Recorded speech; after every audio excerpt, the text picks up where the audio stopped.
Hey you guys, what's up? Welcome back. Today's video is going to be on the products that I've been loving for the month of July. I'm so excited that it's August. I'm so ready for fall. I'm just ready for colder weather. I'm ready for it. So yeah, please subscribe and let's get started. This is from Sol de Janeiro. It's the Brazilian Bum Bum Cream. Apparently it's pronounced Boom Boom Cream. I like to call it the butt cream, and one of you guys on Instagram Live called it the ass cream. So I'm gonna go with one of those because I think it's funnier, but holy shit. So this stuff smells like heaven, I swear. I put it everywhere. If you got this for the smell in itself, you'd be satisfied. It gives a nice sheen to your body, and it says that it firms your skin and everything, and I've never ever felt like anything like that would ever work, because how can a cream really make that big of a difference? But I put it on like my thighs and butt because I was gonna be in a swimsuit, and I put it on my arms, and I'm not even kidding, it smoothed out like all my imperfections. It's insane. I did not think that something like this would actually do that. I really wasn't expecting much out of it other than just it to moisturize and smell good, but I'm gonna buy everything from this now. I'm so excited. So yeah, this butt cream is amazing. So next I wanna talk about this brow gel. It's the Charlotte Tilbury Legendary Brows. It's in the color Bridget. I am finally happy and can finally do my brows similar to the same every single time that I do them, because for the longest time, I feel like some days I'd have good brow days and bad brow days, and now I've got a routine to like freaking finally something that works. This is basically the smallest, most nano brow gel in the world. It looks a lot like Gimme Brow from Benefit, but it's even smaller and like thinner. And what I do is I actually use this first, and this is tinted, and then let it sit for a minute, and then I'll go in with my brow pencil, and I feel like it just gives a really nice texture to my brows. It makes it so that they're easier to manage and easier to kind of like manipulate the way that I want, and it makes them, I don't really know how to explain it. I just really love it. It makes them look more natural, and this is also something that I love to use when I'm not wearing makeup, or if I'm running out of the house and I want to look somewhat decent. I'll just pop on some mascara and then run this quickly through my brows, because it just I don't even know how to explain it without showing you, so I'll just have to show you soon, or wait for my next video, I show it in there. This next product has definitely been like my go-to powder for like the last month. It's the Makeup Forever Trio, which I like the whole thing, but especially this like highlighter powder. It's more of a matte finish, but it is creamy as heck, and I love it for setting the under eyes. I swear it like fills in my pores and just smooths out that area and sets it in place without applying too much product. I find a lot of times when I use any sort of like highlighting powder, it tends to cake up that area, look a little dry, or just look like you've got a lot of product on, and this doesn't do that. The contour powder in here gives more of like a subtle, natural looking contour, which is something that I'm trying to do more, because I feel like I can definitely get really heavy-handed when it comes to that, and I'm trying to kind of like tone it down a little bit. Today is definitely very, very full glam makeup look, but I still use this powder to contour today, so it's nothing too crazy. I'll list the colors down below in case you're curious. I actually got this because I did a sponsored video with Sephora, and this was one of the things that they sent, and when I tried it, I just freaking fell in love. Another contour powder that I've been loving is the Bad Habit contour powder. I have it here in my contour blush palette that I recently like put together. This one here is Bad Habit. I used to use this all the time, but then it broke. The Bad Habit one here is a little bit more intense, so if I want something to be a little bit more dramatic, that's what I'll go to. I also did buy a shade stir. That's this from MAC. It did not work for me. It is too dark. I used it one day and it looked like I had like a big brown poop mark on my face. Does not work for me. This was definitely the month of foundations. I have 4 foundations to talk about. Let's start off with this one. This is the Chanel Vita Lumiere Aqua Foundation. This was my holy grail foundation for years, even before I was on YouTube. This was the foundation that I always used. This is a very liquidy, watery foundation. It just gives the most beautiful finish to the skin. I love this. I think that this could work for all different skin skin types. If you are more oily, make sure you go in with a very mattifying primer and set your T-zone or wherever it is that you get like excessively oily.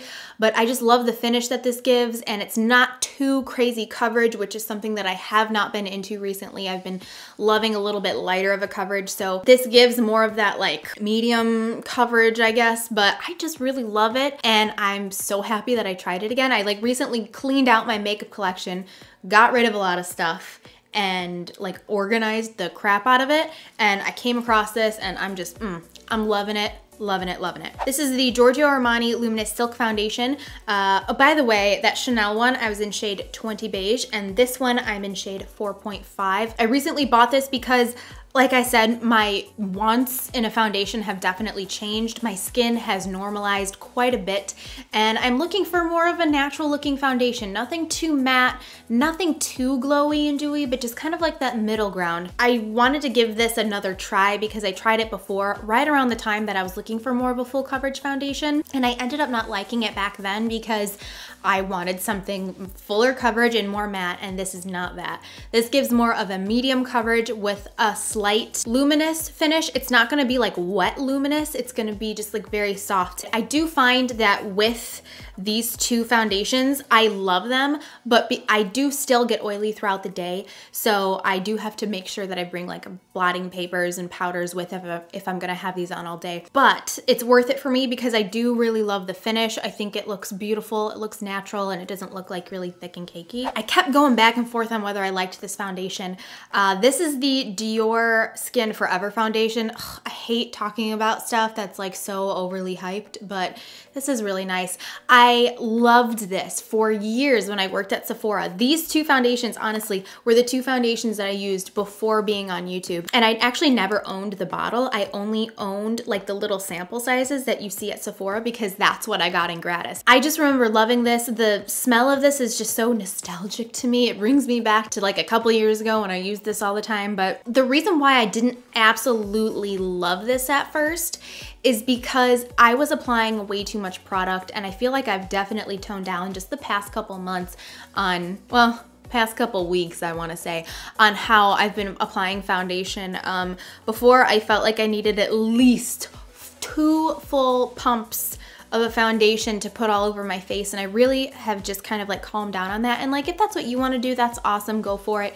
It's just lately I've been wanting to tone it down just a little bit. Now, I don't know how many pumps I use, I just know it's a lot less than I used to use, and I've applied it with a brush and a sponge. I just take my time with it and work it into my skin instead of trying to cover up my entire face. And I really do love the finish. Yeah, I mean, it's really great. It's a very unique and interesting finish. So I recommend maybe trying a sample of it first because it is a very bougie and expensive foundation, but I really do love the finish, and again, the smell. I just love the smell. And then last but not least is this foundation. It's the Bare Minerals Fairly Light Matte Foundation.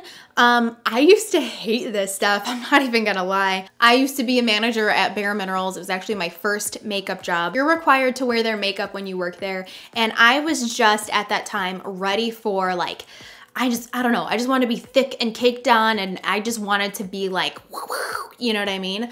And lately I've been totally just switching, and I obviously am getting older. That's gotta have something to do with it, but this stuff is amazing. I love this. There's definitely a way to apply it, and if you want a video on it, let me know. I can do it because you don't just want to dip your brush in it and then put it on your face. You want to do the swirl tap buff and all that kind of stuff. So if you want a video on this, let me know, I can do it. It lasted a long time. I didn't get too oily too quickly, but it didn't make me feel dry. It didn't look powdery at all. And that's kind of like what's so unique about their powder foundations, is that they're not gonna like gravitate towards like hair on your face or peach fuzz, or it's not gonna look like you've got powder on. It's gonna look like your skin.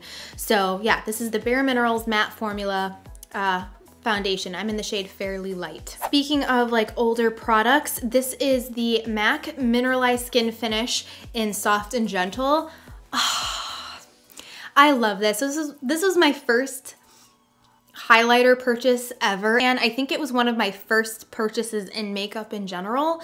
I was going through my collection, emptying stuff out, and it was like, oh yeah, I forgot about this. And when I saw this, We're not gonna hold that up anymore. But when I saw this in my drawer, I thought to myself, oh, do I really want that? Am I gonna use that? From what I remember, it's not like what highlighter is now. And I was like, let's just try it. And I tried it and whew, I just love it. It is not a highlighter that is just like beaming in your face. It's not like reflective or anything like that. It's just a very beautiful, natural looking highlighter, which I'm just about these days. I don't know what's going on. It gives kind of like a silvery beige sort of color. It makes me happy just because it's one of the first things that I ever bought in makeup, and I don't know, when I look at it, it just makes me smile. This next product is a new concealer. Kevin Aquan sent over the Etherealist concealers, and I've been liking it. It reminds me a lot of the Naked Skin concealer from Urban Decay. It's a little less coverage than that, so I really do like this for concealing around the face, around the eyes, anything like that. I do feel like I have to go in with a second layer under my eyes, but I conceal like,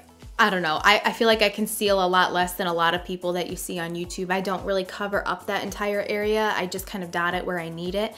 So I do feel like I have to go in with a second layer, but I really love the finish. It's not drying, it's not crepe, it's not like too wet or anything. It's just really pretty. All right, and then last but not least, I have to talk about all these dang palettes. Okay, so you guys probably know I use the same eyeshadow palette all the time, and it was in this case here. Honestly, like when it comes to palettes, I don't normally grab like a preset palette that you can buy at the store. It's just, I don't know why, it's just not my style. I love individual eyeshadows that I can pop into an empty palette, and I have 1, 2, 3, 4, 5 here to show you. So I completely redid my go-to eyeshadow palette. The shadows in there are very much the same as they were. I kind of switched out a couple shades and then added another row. So this is my new go-to palette. I switched it from this case to this case because this is the larger size. So as you can see, I have a whole other row down here. So I've got like all those extra shadows. So this is now my new go-to palette, which I love. It's got a lot of warms and a lot of cools as well, which is what I started to bring more in when I switched to the bigger size, as I brought in some more cool toned colors, but I really, really love it. I feel like this is just like perfect for me. But I also quickly wanted to show you the other ones that I made because I had a lot of individual shadows and I just had them sitting around in like boxes, like just sitting there loose, like not in their package, not in anything. They were just sitting there and they were all breaking, and just, it was so unorganized, and I wasn't using half of them, not even, because I didn't know what was in there. So I just one day I was like, I'm gonna do this. And I spent like 3 hours and organized all of them. So this is now my warm palette. This used to be my go-to palette, but now this is gonna be like my warm palette with like oranges and bronzes. So that's what this one is. As you can see, it's got like all the oranges, the bronzes up on the top row. There's some pinks in here as well, but these are more of like bronzy pinks in my opinion. I feel like nobody really likes cool toned eyeshadows, but I love cool toned eyeshadows. This is my cool toned palette, which, oh, it just makes me so excited. Like when I look at it, it just inspires me. So this is my cool tone palette. I have a lot of grays in this area, lots of purples in this area, some pinks up here, just and then I have 2 colorful palettes. So I've got my blue palette, and then this is my pink and purple palette. But yeah, that is everything for today's video. I really hope that you guys enjoyed this. Thank you so much for taking time out of your day to hang out with me and watch this video. And that is it. Thank you so much for watching. Please subscribe, and I'll see you later. Bye.